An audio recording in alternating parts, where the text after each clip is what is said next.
Halo teman-teman, jadi hari ini aku akan membahas aturan yang bisa dibilang sangat berguna untuk menyelesaikan soal turunan. Namanya apa? Aturan rantai. Apakah kayak rantai gitu? Kita lihat dulu. Yes.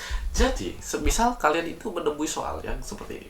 Kita disuruh mencari turunan dari X pangkat 4. Apakah bagaimana cara kita menyelesaikan ini? Kita bisa menggunakan aturan pangkat, bukan rantai, belum. Jadi aturan pangkat itu menyatakan bahwa turunan dari X pangkat N itu sama dengan N dikalikan oleh X pangkat N-nya di min 1 atau turun 1. N min 1. Seperti itu. Nah, berarti untuk soal yang X pangkat 4 ini bagaimana? Yaitu kita lihat dulu pangkatnya. Pangkatnya turun jadi perkalian, yaitu jadi 4 dikalikan oleh X pangkat 4-nya dikurangi 1. 4 min 1.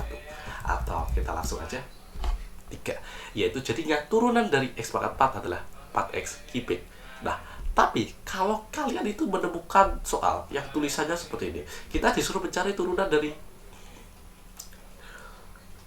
2x plus 1. Aduh, 2x plus 1 pangkat 4. Apakah kita bisa langsung menggunakan aturan pangkat untuk menurunkan jadinya ini 4 turun jadi perkalian dan dalamnya adalah 2x plus 1 dipangkatkan 3. Apakah benar seperti ini? Jawabannya adalah salah. Terus bagaimana yang benar? Yang benar adalah kita itu gunakan aturan pangkat jika dalamnya ini tidak langsung variabel 1 kayak gini, X gitu doang. Ini kan turunan dari X dan dalamnya cuma X doang kan. Nah, tapi ini dalamnya bukan X doang, tapi 2x plus 1. Nah, kita gunakan aturan rantai. Aturan rantai itu bunyinya seperti ini. Aturan rantai. Turunan terhadap X dari F komposisi GX itu sama dengan turunan dari G dikalikan oleh turunan dari F tapi komposisi G. Memang sulit dibaca, jadi daripada kita baca ini bingung, kita langsung lanjut ke pembahasan soal tadi. Oke, jadi ini sama dengan kita cari tahu turunan dalamnya dulu. Dalamnya itu adalah 2x plus 1. Kita turunkan dulu D per dx, yaitu turunan dari 2x plus 1 itu berapa? Jadi 2x itu jadi 2 dan 1 itu jadi kosong karena konstan. Oke, kita sudah tahu turunan dari dalamnya. Apa yang kita lakukan selanjutnya adalah menggalikannya di depannya turunan dari fungsi yang pangkat 4 luar itu tadi. Nah, jadi ini adalah 2 dikalikan oleh turunan dari 4 ini yang pangkat 4 ini. 4-nya turun dan dikalikan oleh 2x plus 1 dalamnya tetap, yaitu ya GX tadi. Pangkatnya 4 min 1 yaitu adalah 3. Atau kalau kita sederhanakan jadi apa? Jadi 8 dikalikan 2x plus 1 pangkat 3. Jadi jawaban yang benar itu adalah jawaban yang bawah ini, bukan yang atas itu. Seperti itu. Jadi agar kalian lebih paham, mari kita latihan. Aku kasih kalian satu soal, kalian coba kerjakan. Jadi misal kita ada soal seperti ini, kita disuruh mencari turunan dari 3x min 5 pangkat 4. Ya, kalian coba dulu, barangkali kalau kalian bisa, keren. Sudah? Oke, kita lanjut ke pembahasannya. Berarti ini kita cari dulu turunan dari bagian dalamnya, yaitu 3x min 5. Yaitu kita turunkan dulu turunan dari 3x min 5 sama dengan berapa? 3x pangkat, berarti x pangkat 1 turun jadi 3, dan ini konstan jadi nggak ada, hilang. Dan kita kalikan ke depannya turunan dari yang ekspresi pangkat 4 ini, yaitu menjadi sama dengan 3 dikalikan oleh 4-nya turun jadi perkalian, 3 dikali 4, 3x min 5 pangkat 4 min 1 yaitu 3.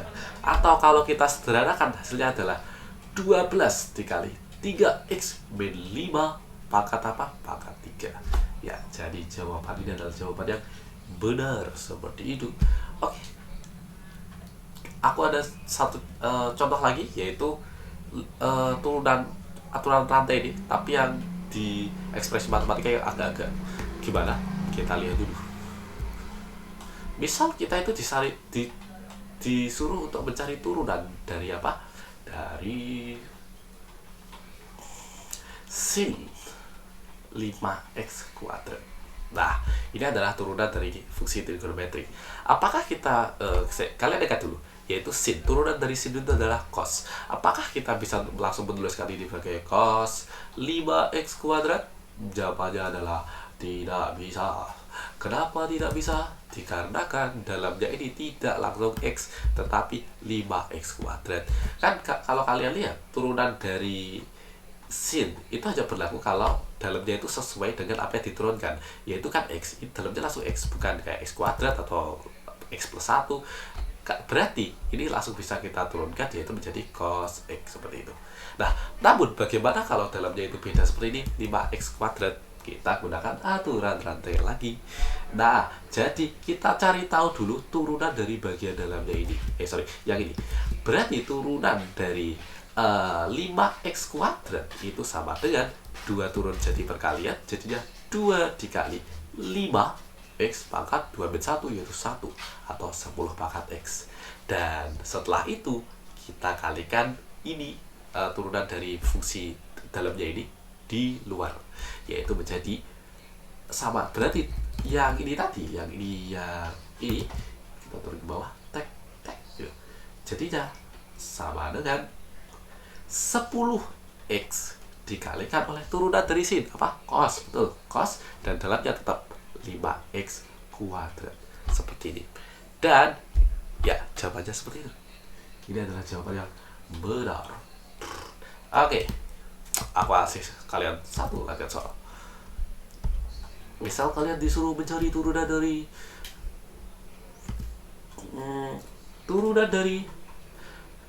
cos 4x pangkat 3, seperti ini. Kalian coba dulu, pause videonya dan kalian coba dulu. Sudah? Keren. Oke, kita langsung saja gunakan chain rule di sini atau aturan rantai. Kita cari tahu turunan dari dalamnya dulu. Turunan dari 4x cubic sama dengan 3-nya turun jadi perkalian, yaitu 3 dikali 4 pangkat 4x pangkat 2. Seperti itu. Oke, berarti ini sama dengan 12x kuadrat. Oke, kita kalikan 12x kuadratnya di depan turunan dari cos. 12x kuadrat dikali turunan dari cos. Apa turunan dari cos? Bensin. Ya, jadi kita kalikan oleh bensin dan dalamnya tetap 4x pangkat 3. Jadi kita tulis ulang aja, yaitu negatif 12x kuadrat dikali sin 4x pangkat 3. Jadi ya, jawabannya benar adalah seperti ini. Keren, mantap. Oke, jadi untuk pembahasan ini cukup segitu. Dan apabila kalian ada pertanyaan, silahkan kalian tulis di kolom komentar. Dan terima kasih telah menonton. Sampai jumpa. Dadah.